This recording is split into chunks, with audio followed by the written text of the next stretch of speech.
Hello friends, welcome to Aaradhya classes. I am Sandeep sir, teaching chemistry. बहुत सारे numericals हमने देखे हैं, बराबर। यहाँ पे एक ऐसा न्यूमेरिकल है, बराबर, जो प्रॉब्लम है जिसमें हमको नॉर्मालिटी कैलकुलेट करनी है। क्वेश्चन आपके पास ये है कि calculate the normality of a solution of FeSO4H2SO7H2O ferrous sulphate 7H2O का जो सॉल्यूशन हमको दिया हुआ है, बराबर, containing 2.4 gram per 100 milli. So in 100 milli of this solution there are 2.4 gram FeSO4 into 7H2O, बराबर ना। तो एक 100 मिली का सॉल्यूशन है FeSO4 का, जिसके अंदर 2.4 ग्राम हमने ऐड किया है, बराबर। और उसके ऊपर से हम नॉर्मालिटी कैलकुलेट करना चाह रहे हैं, बराबर, कि which converts to ferric form in a reaction. अब देखिए FeSO4 में से FeSO4 में क्या होता है, तो यहाँ पे होता है फेरिक Fe+2 फेरस, बराबर, और वो कन्वर्ट हो रहा है फेरिक में, मतलब कि Fe+3। तो यहाँ पे Fe+2, बराबर ना, कन्वर्ट्स इनटू Fe+3, तो नंबर ऑफ ट्रांसफर्ड इलेक्ट्रॉन, बराबर, इक्वल टू क्या हो जाएगा, तो 1, बराबर ना। या आप ऑक्सीडेशन नंबर भी डायरेक्ट लिख सकते हो, क्योंकि ऑक्सीडेशन नंबर, बराबर, क्योंकि वो एक में ही फाइन कन्वर्ट हो रहा है, तो एक ही इलेक्ट्रॉन रहेगा, बराबर ना। हमको फाइन करनी है नॉर्मालिटी। जैसे मैंने आपको एक आगे न्यूमेरिकल बताया था पिछले एक लेक्चर में, उसी हिसाब से आप इसका भी कर सकते हो, क्योंकि आपको वेट दिया हुआ है और आपको वॉल्यूम भी दिया हुआ है ना। आपको क्या फाइन करना पड़ेगा, क्योंकि इसका इक्विवेलेंट मास क्या है। तो सबसे पहले हमारे पास क्या है कि भाई 2.4 ग्राम है 100 मिली के अंदर, बराबर ना। नॉर्मालिटी के अंदर जाना है, तो नॉर्मालिटी के अंदर देखिए मिली इक्विवेलेंट इक्वल्स टू क्या होता है, नॉर्मालिटी इनटू वॉल्यूम, बराबर। तो नॉर्मालिटी इनटू वॉल्यूम जो है, तो यहाँ पे हमको नॉर्मालिटी फाइंड करनी है। वॉल्यूम हमारे पास है, हमारे पास मिली इक्विवेलेंट नहीं है, लेकिन मिली इक्विवेलेंट हम इससे कैलकुलेट नहीं कर पाएंगे, क्योंकि हमारे पास नॉर्मालिटी नहीं है। तो मिली इक्विवेलेंट जो है उसका दूसरा हमको कोई फॉर्मूला लगाना पड़ेगा, बराबर ना। तो इक्विवेलेंट जो होता है उसका फॉर्मूला है कि equivalent equals to milli equivalent upon 1000, बराबर ना। ये भी फॉर्मूला है, कभी इक्विवेलेंट इक्वल्स टू क्या होता है, तो मिली इक्विवेलेंट अपॉन 1000। अब हमारे पास इक्विवेलेंट होना चाहिए, बराबर ना, क्योंकि ये होगा तो हम ये कर सकेंगे। अब देखिए हमारे पास तो इक्विवेलेंट का फॉर्मूला क्या है, तो कोई भी वेट है, सब्सटेंस है, उसका वेट है, तो वेट इक्वल्स टू क्या होता है, तो number of equivalent into equivalent mass, number of equivalent into equivalent mass. तो इसके ऊपर से हमको क्या मिलेगा, कभी इक्विवेलेंट इक्वल्स टू क्या होता है, तो weight upon equivalent mass. Weight हमारे पास है, हाँ भाई है, चलो 2.4 upon equivalent mass of FeSO4, तो वो हमको दिया हुआ है कभी 278। क्यों, क्योंकि 278 उसका मॉलिक्यूलर फॉर्मूला, यहाँ पे देखिए FeSO4 दिया हुआ है, बराबर, और इलेक्ट्रॉन कितने जाएंगे, ओनली 1, तो वो हो जाएगा 278। तो 2.4 अपॉन 278, तो हमको मिल रहा है 0.0086, 0086, ये हमको मिल गया। अब ये हमको क्या मिला, इक्विवेलेंट मिला। अब इक्विवेलेंट जो है उसका क्या होता है, तो ME इंटू 1000 अपॉन 1000, जिसके ऊपर से हमको ME मिलेगा। So milli equivalent equals to equivalent into 1000। अब इक्विवेलेंट हमारे पास कितने हैं, 0.0086 इंटू 1000, तो क्या हो जाएगा 8.6, बराबर। ये 8.6 हमको क्या मिला, तो ये मिला हमको मिली इक्विवेलेंट। अब ये मिली इक्विवेलेंट हमको मिल गया, तो इसके ऊपर से हम नॉर्मालिटी फाइंड कर सकते हैं। तो नॉर्मालिटी इक्वल्स टू क्या हो जाएगा, milli equivalent equals to normality into volume. तो normality equals to milli equivalent upon volume. तो normality equals to milli equivalent upon volume.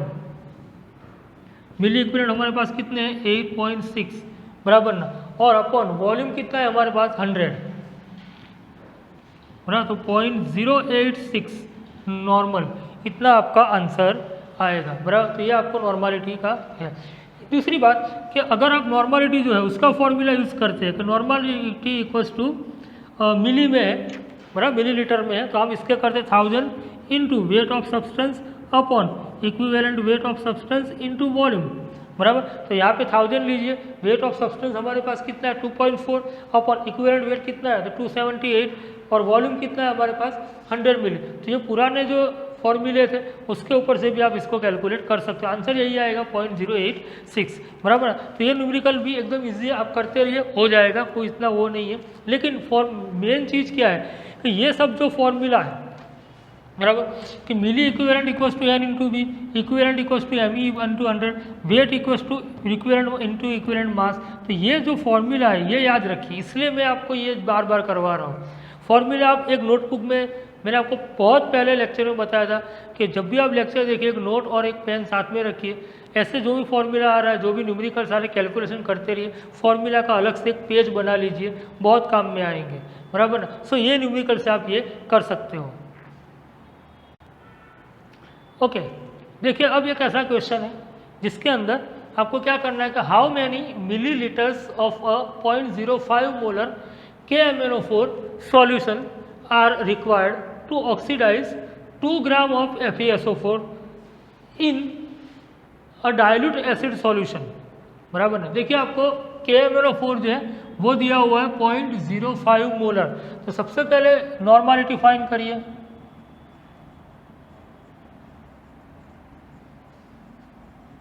तो वो क्या होगी 0.05 इंटू 5 मतलब कि 0.25 बराबर ना।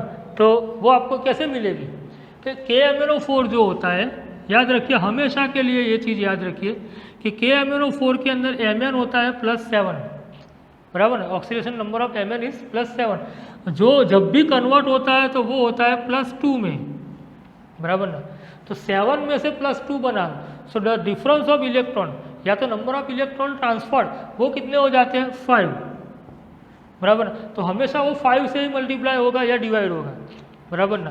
तो यही उसकी एसिडिटी बेसिसिटी आप जो भी कहते हो वो उसकी 5 है बराबर ना। तो उसके ऊपर से आपको मिलेगा कि नॉर्मालिटी ऑफ KMnO4 तो वो हमको कितना मिल रहा है तो 0.05 वो हमारी नॉर्मालिटी है, इन सॉरी मोलारिटी है, इनटू 5 से मल्टीप्लाई होगा तो 0.25 नॉर्मल हो जाएगा।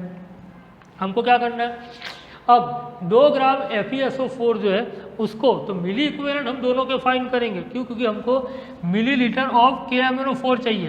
हमने FeSO4 का 2 ग्राम का सॉल्यूशन बनाया है और उसके सामने KMnO4 जो उसका टाइट्रेशन हो रहा है, ये वॉल्यूमेट्रिक एनालिसिस में ये आप दिमाग में लेके चलिए कि टाइट्रेशन हो रहे हैं। तो दोनों एक ब्यूरेट में है, एक आपके कॉनिकल फ्लास्क में है। कॉनिकल फ्लास्क में जो होता है उसका वॉल्यूम जो होता है वो फिक्स होता है, ऊपर से जो आता है उसका वॉल्यूम जो होता है वो फिर आपको लेके फिर आपको कैलकुलेशन करने होते हैं बराबर ना। यहाँ पे जो हमारा क्वेश्चन है बराबर, तो वो क्या हो जाएगा, अब देखिए इसका जो मिली इक्विवेलेंट है उसके ऊपर से हम फाइंड करेंगे कि भाई वॉल्यूम बराबर ना। तो वॉल्यूम हमारे पास तो कुछ है नहीं अभी फिलहाल, तो वॉल्यूम हम क्या ले लेंगे V। जैसे हम 2 टाइट्रेशन करते हैं, आपने शायद 11th में पढ़ा होगा कि अगर एसिड और बेस है बराबर, तो इसकी नॉर्मालिटी अगर आप N1 ले रहे हो तो इसकी नॉर्मालिटी आप क्या ले रहे हो N2। इसका वॉल्यूम अगर V1 है तो इसका वॉल्यूम क्या होता है V2। ये दोनों हम हमेशा इक्वल में लेते हैं कि N1 V1 equals to N2 V2 बराबर ना। क्यों, क्योंकि इसके ऊपर से आप देखें N इंटू V, तो ये हमारा क्या है तो मिली इक्विवेलेंट। मैंने आगे के न्यूमेरिकल में आपको बताया कि मिली इक्विवेलेंट इक्वल्स टू क्या नॉर्मालिटी इंटू वॉल्यूम।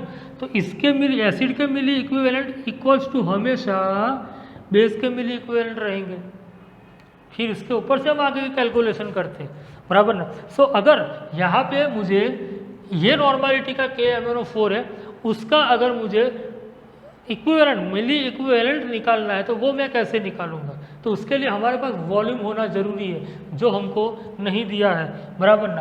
तो मैं क्या लिख रहा हूँ यहाँ पे देखिए, मान लो कि हम कंसीडर करके चलते हैं, मैं consider volume of KMnO4 equals to V है बराबर ना, V मान के चलिए, तो फिर मिली इक्विवेलेंट ऑफ KMnO4 क्या हो जाएगा बराबर ना। तो नॉर्मालिटी इनटू वॉल्यूम, तो नॉर्मालिटी हमारे पास कितनी आई 0.25, तो 0.25 इंटू वॉल्यूम, मतलब कि वॉल्यूम का V रख रहा हूँ मैं, समझ रहे हो बराबर ना। तो ये हमारे पास आ गया। अब हमें क्या करना है, तो भाई हमारे पास सामने कौन है, तो सामने है FeSO4 अब FeSO4 जो है उसका 2 ग्राम दिया हुआ है, बराबर। 2 ग्राम के ऊपर से हम FeSO4 जो है उसका मिली इक्विवेलेंट हम निकाल सकते हैं, वेट हमारे पास है। तो हमने आगे वाले न्यूमेरिकल में ही ये चीज़ की हुई है, बराबर, कि इक्विवेलेंट इक्वल्स टू क्या होता है, तो weight equals to equivalent into, मैं यहाँ पे लिख रहा हूँ weight equals to number of equivalent into equivalent weight, बराबर। तो इक्विवेलेंट इक्वल्स टू क्या होगा, तो equivalent equals to weight upon equivalent weight, बराबर। तो वेट हमको कितना दिया हुआ है, तो 2 अपॉन कौन है, FeSO4 है, तो उसका इक्विवेलेंट हमको कितना दिया है, तो 1.152, ये है 152, तो ये हमारा आ गया इक्विवेलेंट, बराबर ना। ये हो क्या हो गया हमारा इक्विवेलेंट। तो ये इक्विवेलेंट हमको मिल गए। अब हमारे पास क्या है कि मिली इक्विवेलेंट जो होता है उसका फॉर्मूला हमारे पास क्या होता है, तो इक्विवेलेंट इक्वल्स टू ये फॉर्मूला होता है कि equivalent equals to milli equivalent upon 1000। तो मिली इक्विवेलेंट इक्वल्स टू क्या होगा, तो इक्विवेलेंट इंटू 1000। अब हमारे पास इक्विवेलेंट कितने हैं, तो 2 × 152 × 1000, ये हमारे मिली इक्विवेलेंट आ गए। अब इसका आंसर क्या आता है, तो 13.16, इतने मिली इक्विवेलेंट आ गए।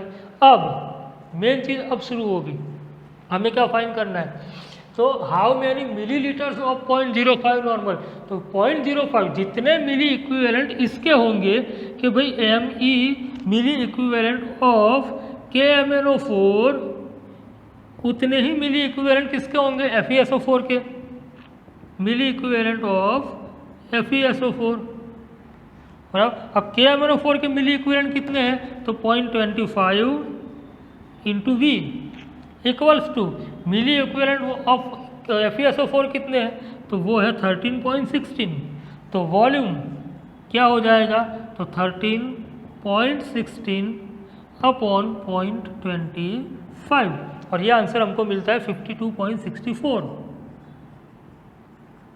बराबर। तो 52.64 जो है इतना मिली KMnO4, वो भी कौन सा, तो 0.05 मोलारिटी वाला, उतना हमको ज़रूरत पड़ेगी। किस लिए, तो 2 ग्राम FeSO4 का डाइल्यूट सॉल्यूशन है, तो उसको न्यूट्रलाइज या उसका टाइट्रेशन करने के लिए, बराबर। फिर से एक बार इसको देख लेना है।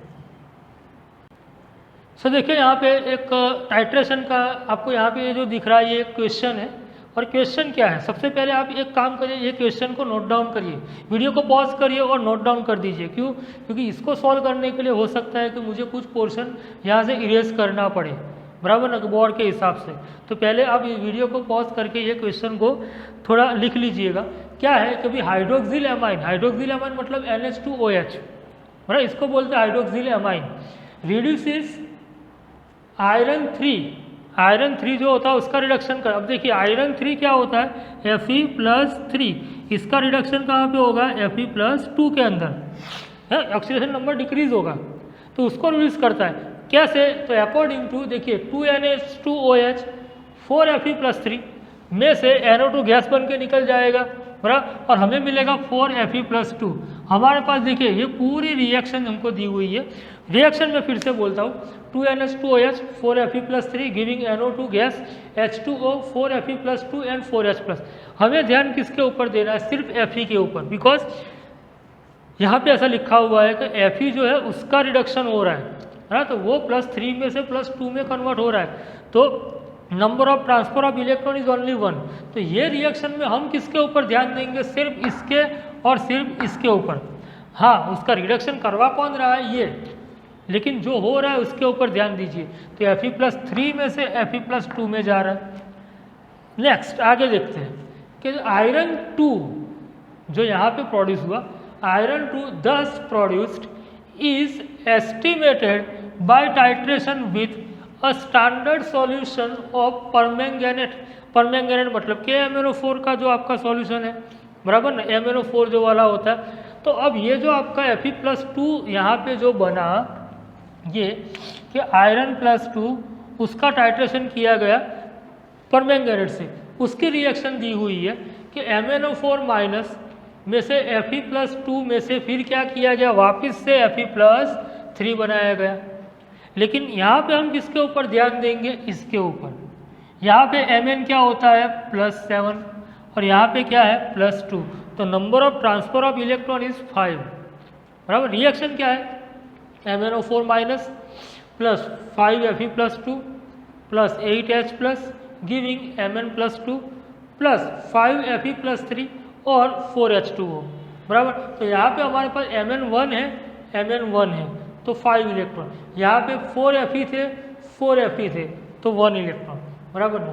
अब क्या करना है कि मेन चीज़ अब शुरू होती है कि 10 मिली sample of NH2OH, sorry NH2, हाँ NH2OH जो होता है उसका हमने सिर्फ 10 मिली लिया हुआ है, वो 10 मिली को डाइल्यूट किया गया 1 लीटर में, बराबर ना। एक जो मेजरिंग फ्लास्क होता है उसके अंदर पिपेट से हमने 10 मिली ले लिया और फिर उसमें जहाँ पे एक मार्किंग होता है 1 लीटर का, वहाँ तक हमने वाटर उसके अंदर ऐड कर दिया, बराबर ना। तो वो हो गया 1 लीटर। फिर वो जो उसको स्टर करके वो जो पूरा सॉल्यूशन बना उसमें से हमने 50 मिली सकअप किया, 50 मिली ऑफ विच उसको सकअप करके निकाला was boiled with an excess of Iron+3 solution. उसको Iron+3 वाले किसी भी सॉल्यूशन को के अंदर Fe3SO4 हो सकता है, FeCl3 हो सकता है, उसके अंदर डाल दिया और फिर उसको बॉईल किया गया, बराबर। अब क्या होगा तो उसको बॉईल करने के ऊपर द रिजल्टिंग सॉल्यूशन जो भी बना, बराबर ना, उसको टाइट्रेशन करवाने के लिए that solution required 12 milli of 0.02 millimolar KMnO4, बराबर ना। कितना मिला तो 12 milli of KMnO4। Hydroxyl amine की बात है हमारे पास, क्वेश्चन बहुत ही लंबा है, बराबर ना। सो मिली इक्विवेलेंट ऑफ, क्योंकि यहाँ पे मुझे कुछ मिल गया, देखिए क्या मिला है हमको कि कंसंट्रेशन और वॉल्यूम, ये दो चीज़ मिल गई मुझे, बराबर। अब देखिए यहाँ पे KMnO4 है, अब KMnO4 की मोलारिटी दी हुई है तो नॉर्मालिटी क्या हो जाएगी तो 0.02 × 5, बराबर ना। तो 5 जो है उसका देखिए कि यहाँ पे +7 में से +2 हुआ, बराबर। मोलारिटी है ये तो वो हो जाएगा 0.1, बराबर ना। सो हमको milli equivalent of NH2OH, milli equivalent of NH2OH, लेकिन कौन सा 50 मिली वाला जो डाइल्यूटेड किया हुआ था वो, इक्वल्स टू क्या होगा तो मिली इक्विवेलेंट ऑफ। अब देखिए हमारे पास क्या क्या है, मैं सब यहाँ पे लिख रहा हूँ। सबसे पहले तो हमारे पास है कि मिली इक्विवेलेंट ऑफ Fe+3, बराबर, क्यों, क्योंकि शुरुआत हमने वहाँ से की थी, बराबर, तो वो भी हो सकता है। तो ये और ये दोनों का मिली इक्विवेलेंट इक्वल हो सकता है। दूसरा, इसकी रिएक्शन से हमको क्या मिला Fe+2, तो ये भी हो सकता है कि मिली इक्विवेलेंट ऑफ Fe+2, ये भी हो सकता है क्योंकि इसका इक्विवेलेंट उसी के इक्वल टू होगा।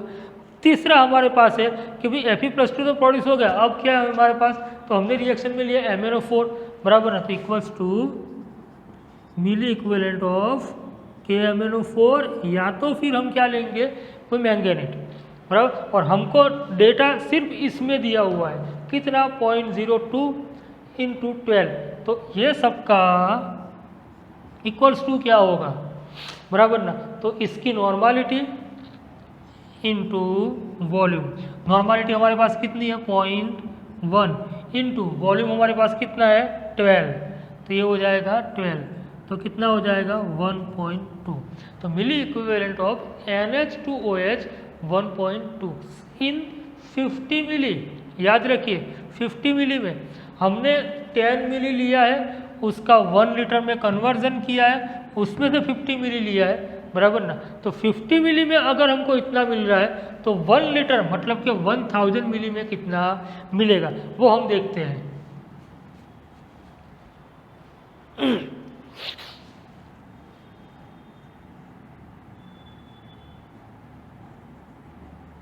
$50 मिली में हमको कितना मिल रहा है 1.2, तो 1000 मिली में हमको कितना मिलेगा तो 1.2 × 1000 अपॉन 50, बराबर ना, 1.2 × 1000 अपॉन 50, तो वो हो जाता है आपका 24। अब ये 1000 हमने किस में से बनाया था, तो ये हमने बनाया था 10 मिली। ये चीज़ हमेशा याद रखिए, मान लो आपने 10 मिली बनाया तो 10 मिली NH2OH आपने जो बनाया था उसके अंदर आपने खाली वाटर ऐड किया है, तो जो अमाउंट ऑफ NH2OH तो 10 मिली में जितनी थी उतनी ही रहेगी 1000 मिली में, क्योंकि वाटर ऐड किया है, वो तो उतना ही है ना। हाँ, आपने मान लो, मैं एक आपको एग्जांपल देता हूँ, आपने 10 मिली पानी ले लिया, बराबर ना। अब मान लो यहाँ पे आपने चलो 100 मिली लिया, क्योंकि 100 मिली वाटर था, उसके अंदर आपने 5 ग्राम NaCl मतलब कि नमक डाला हुआ था, बराबर। अब फिर आपने क्या किया कि इसको पूरा दूसरा कंटेनर में लेके इसको कर दिया 1000 मिली पानी ऐड करके, तो उसके अंदर नमक कितना, तो नमक तो उतना ही रहेगा ना, 5 ग्राम NaCl, बराबर ना। क्यों? क्योंकि वो तो खाली आपने वॉल्यूम इंक्रीज किया है, आपने डाइल्यूशन किया है, तो जितना 50 मिली में मिलेगा उसके हिसाब से 1 लीटर में मिलेगा 24, तो वहाँ पे 20, तो वही 24 हमको किस में मिलेगा, 10 मिली में, उतना ही रहेगा, क्योंकि हमने 1000 मिली उसमें से बनाया था, बराबर ना। सो यहाँ पे देखिए कि 24 जो है वो हमको क्या मिला, कभी 50 मिली में अगर 1.2 है हमारे पास मिली इक्विवेलेंट, तो 1000 मिली में कितने 24, तो मिली इक्विवेलेंट इन 10 मिली भी कितना होगा 24, वो तो उतना ही रहेंगे, तो वो भी हमारे पास आ जाएगा कि 10 मिली में 24, बराबर। अब देखिए हमारे पास क्या है कि for complete oxidation of iron 2 हमको इतना जरूरत पड़ा, calculate the wait of NH2OH in 1 litre of original solution. Original solution हमारे पास कितना है 10 मिली, 10 मिली में मिली इक्विवेलेंट कितने हैं 24, तो अगर वो ओरिजिनल सॉल्यूशन मान लो कि 1000 होता तो क्या होता, तो भाई 10 मिली में 24 है, बराबर 24 है, तो 100 मिली में कितना होगा, बराबर ना। So milli equivalent in 1000 milli of original solution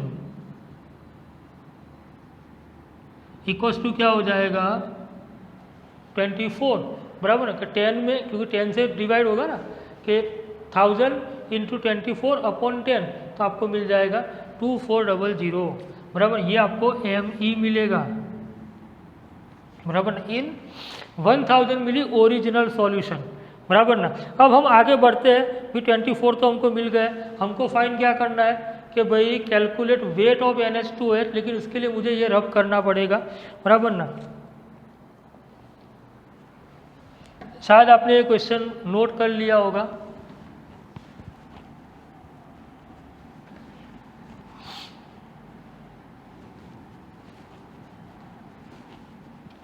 बराबर। अब देखिए हमारे पास क्या आ गया, तो भाई ME milli equivalent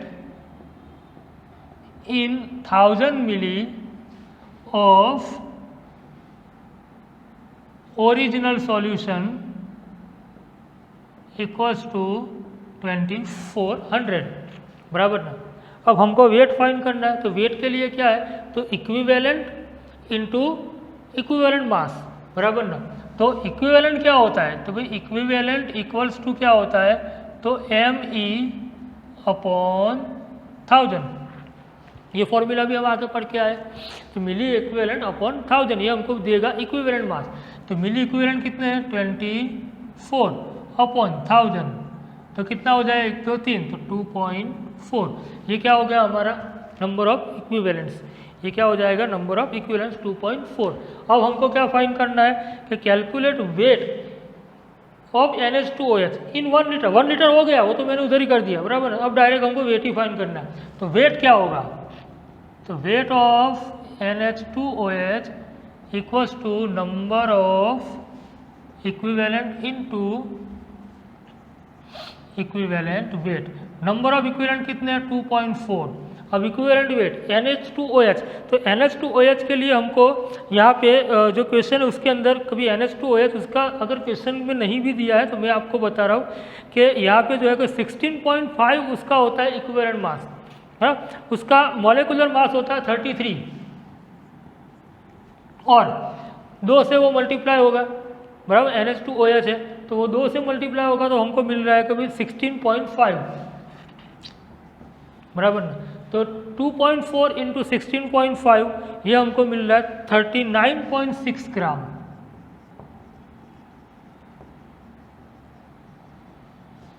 in 1 litre of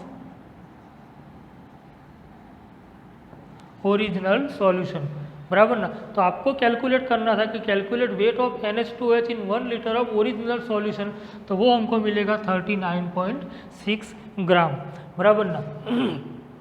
ये क्वेश्चन आप दोबारा देखते रहिए। रिएक्शन के अंदर से आपको सिर्फ दो ही चीज़ मिल रही है कि Fe+3 में से 2 हो रहा है और Mn जो है +7 में से +2 हो रहा है। तो वो दोनों का जब हम निकालते हैं, बराबर ना, कि इक्विवेलेंट मास, तब हमको उसको मिली इक्विवेलेंट के लिए वो यूज़ होता है ना। तो ये इतने जब लंबे क्वेश्चंस होते हैं तो उसमें जहाँ पे जो जो आपको डेटा दिया हुआ है वो डेटा के ऊपर आपको जाना पड़ेगा और डेटा के ऊपर से आपको ये सारी की सारी कैलकुलेशन जो है वो करनी पड़ेगी, बराबर ना। तो ये और इसके जैसे बहुत सारे क्वेश्चंस आपको मिलते रहेंगे, बराबर ना। करते रहिए साथ में। ये जो वीडियो है उसको लाइक करिए, शेयर करिए। Thank you.